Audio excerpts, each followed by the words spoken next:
teman-teman, sekarang sudah musim penghujan. Hati-hati terhadap wabah demam berdarah.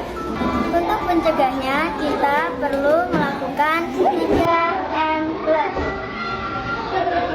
Yang pertama, menguras bak mandi seminggu sekali.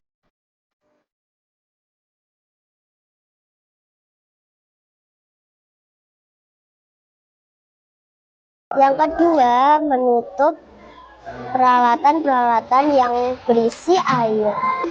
Yang ketiga, mengubur barang-barang bekas yang dapat tergenang air.